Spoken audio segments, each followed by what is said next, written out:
A dominant win on Saturday, 31-10, the final score. The Aztecs will be back in town this weekend. A tough one against Utah State. We'll be giving away tickets to that game within the next 10 minutes. Joining us now, the head football coach, Rocky Long on Xtra 1360. Rocky, good morning. Thanks for your time.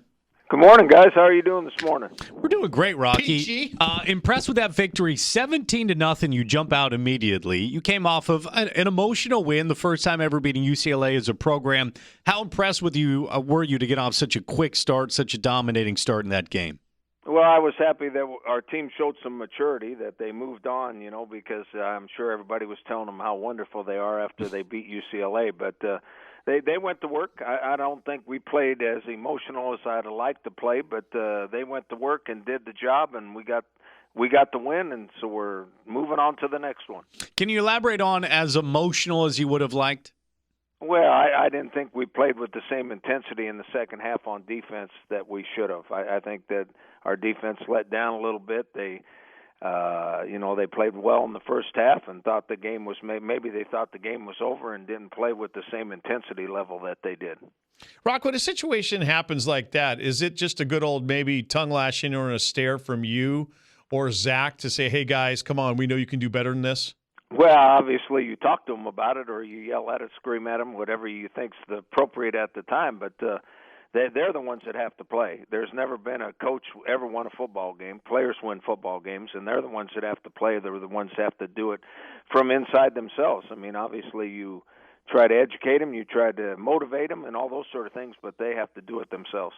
Rocky, you know that no football team, college, NFL, no one is making it through a season completely healthy.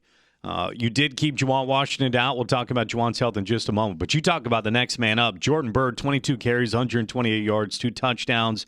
As a squad, you guys averaged 6.2 yards per carry on the ground. If Juwan had to miss a game, you got to be pretty impressed with everyone behind him.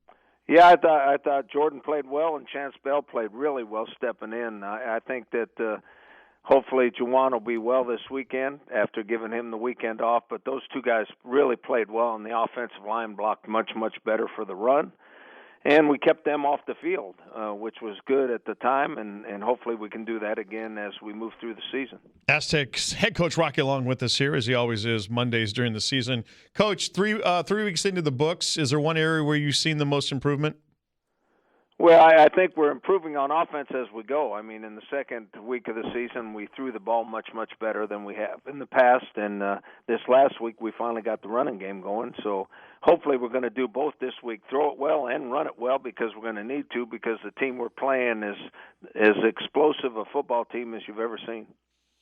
From your quarterback standpoint, Ryan Agnew, a collection of the 3 games, Rocky, how do you think he's been? I think he's getting better as we go. I think he's more comfortable. I thought he really threw the ball well against UCLA. I thought he came out throwing the ball pretty well against New Mexico State in the second half. We didn't really have to throw it, and we kind of dominated the time of possession with the running game. So I think this week we're going to have to be really good on both sides of the ball, and he's going to have a real good game. Coach, I don't blame Ryan, and I don't blame you for that early interception in the game. You know who I blame? Judson Richards, because he brought it up to you last week, and you told him, hey, kid, keep your mouth shut. Let's not talk about it. He totally jinxed you. Well, I mean, that some people do that to you. You got to overcome those kind of things. I was driving in the car listening to the game, Rocky, and I heard what happened. I thought, this one's on me. Yeah. This one is completely on me. Well, that's nice of you to take credit for that, but don't do it again. I won't. No, I won't. I will not mention it. Although there was a very impressive statistic about your team. Can I bring it up or should I leave it alone? Whatever you think's best. Well, I'm going to do it because I think you guys have earned it.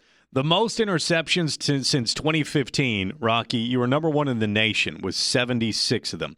The least interceptions thrown since 2015. See here, I did it again.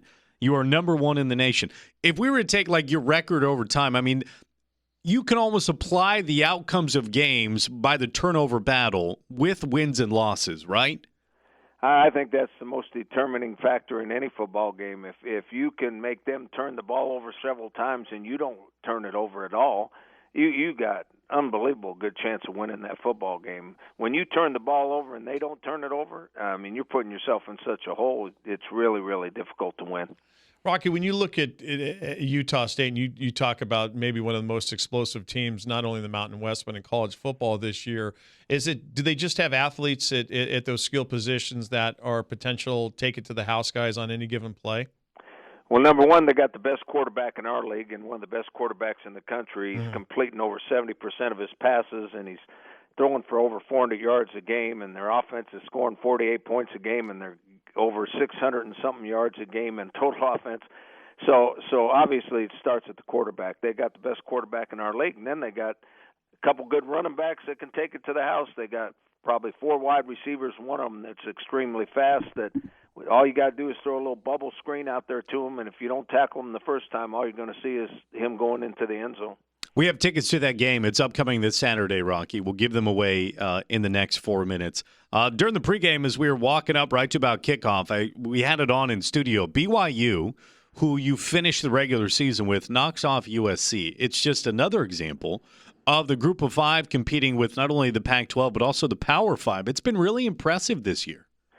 Well, I think that's the way it is every year if you don't count maybe the top 10 teams in the country. The top 10 teams in the country look like a AAA baseball team to me. They look like all NFL guys playing out there, just a little bit younger. I think anybody can beat anybody on a given weekend because you never know what kind of performance you're going to get or emotional control you're going to get with the team in this age group of young men. So when you go into a game like that and you played, I think SC played at BYU. BYU's much better at home than they are on the road, and they're good enough to beat SC for sure. And you have BYU at home this year, right, to end the season? Yes, yeah. Thank goodness. Yeah. I did want to ask you about something J.D. Wicker said that we've discussed a lot last week. J.D. Wicker was on with Darren Smith, and Darren asked J.D. about playing Alabama. New Mexico State played Alabama a couple weeks ago, and J.D. said, no, they've called to play us, but we will not play them until we take part or until they'll take part in a home-and-home. Do you co-sign with that, or would you like to play Alabama no matter where it is? No, I think he's exactly right, and I think we're on the same page. I mean, we don't mind playing anybody. We'll play anybody in this country that's has a college football team, Division I college football team, but they ought to be nice enough to go home and home with us. Whenever you just go to them for a payday, you're disrespecting yourself. I mean, we respect our program that we can play with anybody, so if they want to go home and home, we'll play Alabama home and home, but if they just want us to come for a payday, that's not right. That's not right to our players. That's not right to our coaching staff. That's not right to our fans. I wholeheartedly agree with you, although it's kind of fun when, like, the Citadel goes to Georgia Tech, gets a $400,000 payday, and wins, which is pretty cool. But, again, I'm with you, right? You got to play home and home. Yeah, you play home and home, and you get your payday when Alabama comes to San Diego and we play them here. That's when your payday is. Right. Rocky, congratulations. Big-time victory. You got a tall order Saturday. Looking forward to that one. We'll give away tickets in just a minute. I appreciate it, guys. As always, thanks. Thanks, Coach.